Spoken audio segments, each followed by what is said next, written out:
क्या देश की ऊर्जा राजधानी कहा जाने वाला झारखंड और केंद्र सरकार अब एक ऐसे महासंग्राम की तरफ बढ़ रहे हैं जो पूरे देश की पत्ती गूल कर रख सकता है। जरा सोचिए, अगर एक सुबह देश के बड़े बड़े शहरों, पावर प्लांटों और कारखानों को कोयला मिलना बंद हो जाए तो क्या होगा? क्या ये महज एक राजनीतिक धमकी है या फिर झारखंड की हेमंत सोरेन सरकार ने दिल्ली की सत्ता के गलियारों को हिलाने के लिए एक ऐसा मास्टर स्ट्रोक खेल दिया है जो भारत के संघीय ढांचे की बुनियाद को चुनौती दे रहा है? आखिर एक छात्रवृत्ति यानी स्कॉलरशिप की फाइल में ऐसा क्या अटका था कि राज्य के मंत्री को सीधे देश के प्रधानमंत्री तक को अल्टीमेटम देना पड़ गया? क्या वाकई 60% स्कॉलरशिप फंड का रुकना लाखों छात्रों के भविष्य को अंधेरे में धकेल रहा है, या फिर इसके पीछे बकाया रॉयल्टी, जीएसटी और प्राकृतिक संसाधनों की वो पुरानी जंग है जो लंबे समय से केंद्र और राज्य के बीच सुलग रही थी? नमस्कार, आप देख रहे हैं वाइबिन बिहार झारखंड। मैं हूं आपके साथ मुदिजा त्रिपाठी।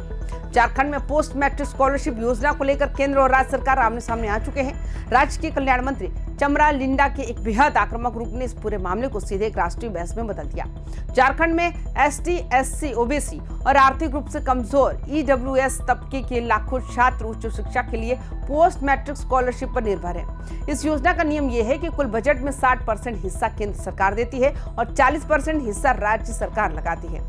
झारखंड सरकार का सीधा आरोप है कि राज्य ने अपना हिस्सा तो जारी कर दिया, लेकिन केंद्र सरकार की तरफ से मिलने वाला 60% फंड महीनों से अटका पड़ा है। अब इसका जमीनी असर क्या पड़ रहा है, ये समझिए।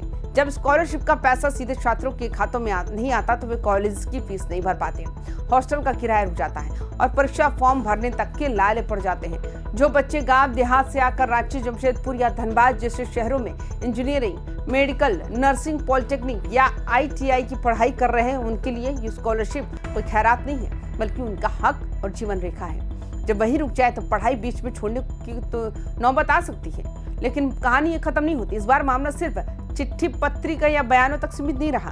कल्याण मंत्री चमरा लिंडा ने सीधे तौर पर एक ऐसा कड़ा स्टैंड लिया है जिसने सभी को चौंका दिया। उन्होंने साफ तौर पर चेतावनी दी है, अगर केंद्र सरकार ने अपने हिस्से का 60% स्कॉलरशिप फंड जल्द से जल्द जारी नहीं किया तो झारखंड केंद्र को कोयला और बिजली की आपूर्ति रोकने जैसा कठोर कदम उठाने पर मजबूर हो जाएगा। आखिर मंत्री को ऐसा बयान क्यों देना पड़ा? इसे समझने के लिए हमें झारखंड के भूगोल और उसकी अर्थव्यवस्था को समझना होगा। झारखंड देश की ऊर्जा की रीढ़ माना जाता है। यहाँ के खदानों से निकलने वाला कोयला देश के कोने कोने से स्थित थर्मल पावर प्लांटों तक जाता है, जिससे देश के बड़े बड़े राज्यों में बिजली बनती है। झारखंड सरकार लंबे समय से शिकायत करती रही है कि देश को रोशन करने वाला ये राज्य खुद वित्तीय उपेक्षा का शिकार है। चाहे वो कोल कंपनियों पर बकाया 1.5 लाख करोड़ रुपए की रॉयल्टी का मामला हो, जीएसटी क्षतिपूर्ति का मुद्दा हो या फिर डीएमएफटी फंड की बात हो। राज्य का कहना है केंद्र लगातार उसके हक का पैसा दबाकर बैठा है और अब जब गरीब आदिवासी बच्चों की छात्रवृत्ति का पैसा भी रुक गया तो राज्य सरकार ने अपने सबसे बड़े हथियार यानी प्राकृतिक संसाधनों का दांव टेबल पर फेंक दिया। ये केवल वित्तीय मांग ही नहीं बल्कि संसाधनों पर झारखंड के अधिकारों की एक बेहद आक्रामक राजनीति अभिव्यक्ति है। सत्ता के गलियारों में इस केंद्र पर दबाव बनाने की रणनीति के तौर पर देखा जा रहा है। लेकिन अब सबसे बड़ा विश्लेषण ये है, क्या झारखंड सच में कोयला और बिजली रोक सकता है? कानूनी और संवैधानिक नजरिए से देखें तो ये इतना आसान नहीं है। खदानों और रेलवे के जरिए कोयले का परिवहन केंद्र सरकार के नियंत्रण और राष्ट्रीय समझौतों के तहत होता है। अगर राज्य सरकार वास्तव में ऐसा कोई प्रशासनिक कदम उठाती है तो ये केंद्र राज्य संबंधों और संविधान के संघीय ढांचे पर सीधा हमला माना जाएगा।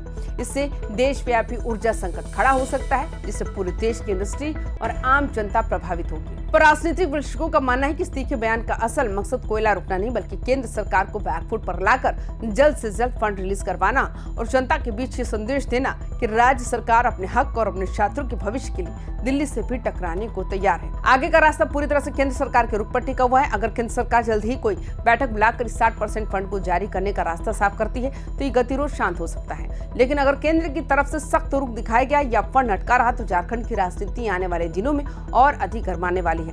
राज्य सरकार इसे झारखंडीय अस्मिता और सामाजिक न्याय की लड़ाई बनाकर राष्ट्रीय स्तर पर भुनाने में कोई कसर नहीं छोड़ेगी। दूसरी तरफ विपक्ष इसे सरकार की नाकामी और राजनीतिक स्टंट बताकर घेरने की कोशिश करेगा। पर इस पर पूरी राजनीतिक नूरा कुश्ती के बीच सबसे बड़ा नुकसान उन बेकसूर छात्रों का हो रहा है जिनकी पढ़ाई का एक एक दिन कीमती है और जो सिर्फ इस आस में बैठे हैं कि कब सरकारी फंड आए और वे अपनी कॉलेज फीस जमा करें।